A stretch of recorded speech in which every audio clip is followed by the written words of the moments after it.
my name is Evin, and I will be refutating Raul Radcliffe's speech about lowering the cost of college tuition would have a positive effect on America.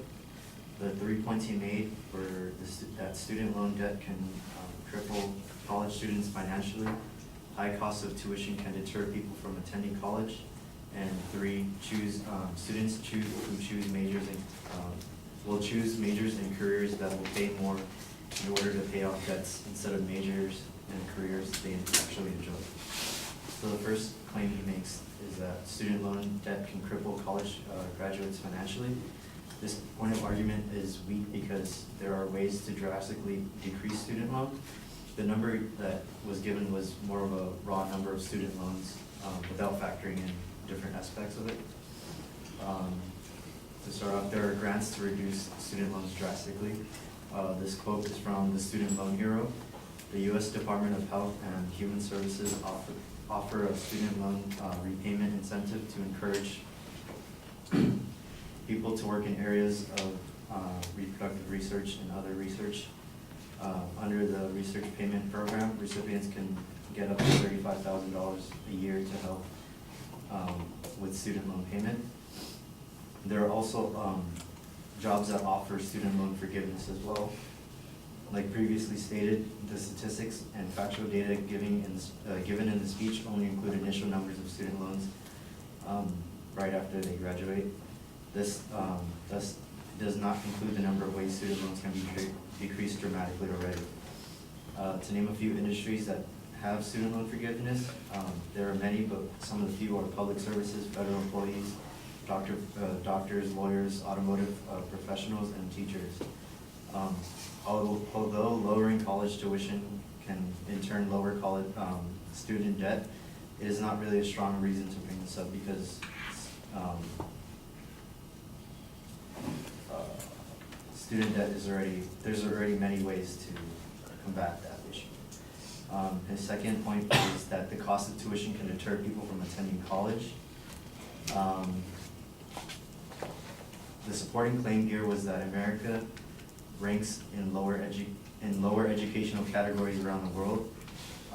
This support is unstable because the graph depicted on the CNBC website that he referenced says that we're only 10% lower than the highest country, which is Canada.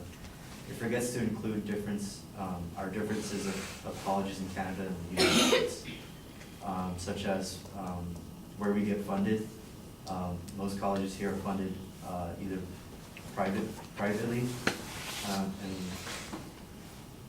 versus Canada, which is mostly funded from the government.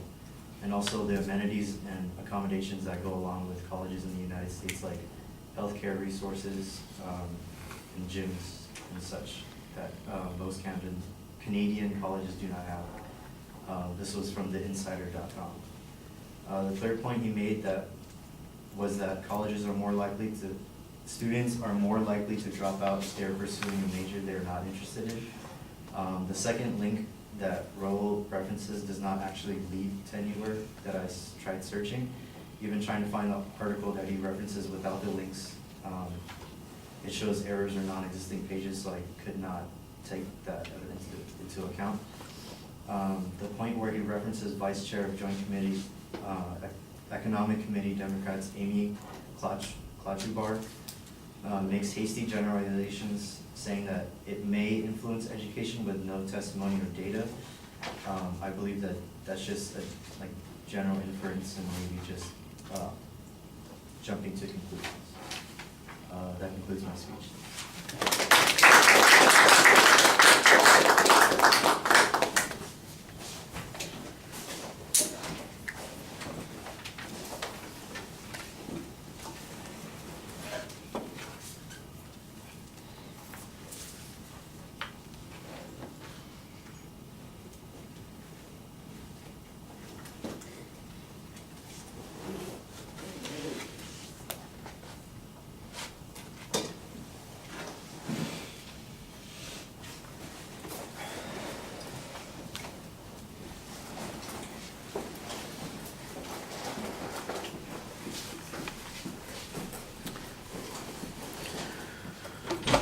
All right, the structural part of the speech is okay. I think you need to have a more general idea about what it is you're going to be saying. You kind of just are taking reflexive answers to some of these positions.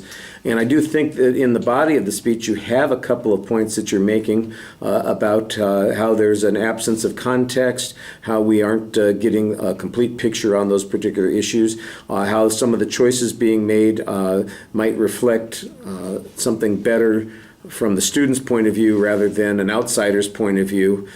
Things that they're getting, they make a decision about the quality of the schools that they go to or the education that they pursue, and it's, you know, that's a personal decision that might be more important for them to worry about, the individual person to worry about, rather than, you know, to looking at it from a collective perspective. I think that that's kind of the perspective you're taking on one point. On the issue of debt, I think that you've got a good counterclaim here suggesting that there are ways to reduce debt. I don't remember if the advocate had a particular debt number that they indicated, what the average student ends up exiting school with when it comes to debt. Obviously, some people are going to be higher, some people are going to be lower. I've heard averages that are somewhere in the, you know, $20,000 to $30,000 range, and that certainly sounds significant.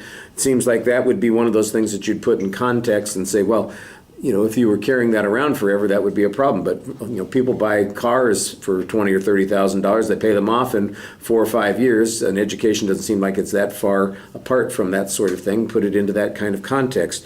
I don't know how many people are going to qualify for public service jobs, doctors and lawyers, auto specialists, and teachers. And you know, you don't really give a source for that information, although I've heard those kinds of things are generally true when it comes to loan forgiveness. It would be helpful if we could show that that was somewhat significant as opposed to an opportunity that's available only to a small number of people. You know, on the second point concerning the cost deterring people from attending school, I think that you do a good job challenging the evidence here. You make an argument that says that in, you know, comparing the United States to other countries, they're leaving out some of the amenities or issues that United States colleges and universities have that makes a difference to people. Your general argument there needs to be a little bit clearer. I think the argument here is that we get more bang for our buck. We have more opportunities, and we are greatly influenced by the desire to have the so-called college experience more than just the education. I guess that's the point that you're making there. What the difference between funding is between private and public, that's a little bit abstract, but I did hear a quote there suggesting that that was a consideration in the process, and so that argument seems like it's reasonably substantive.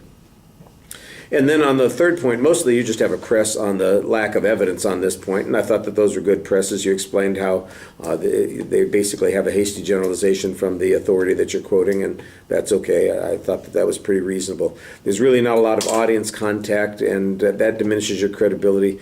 I think you just need to be a little bit more active and forceful on some points, and also kind of think about the bigger context of what you're trying to say. Sometimes it just, like I said, it sounds reflexive. All right, thank you.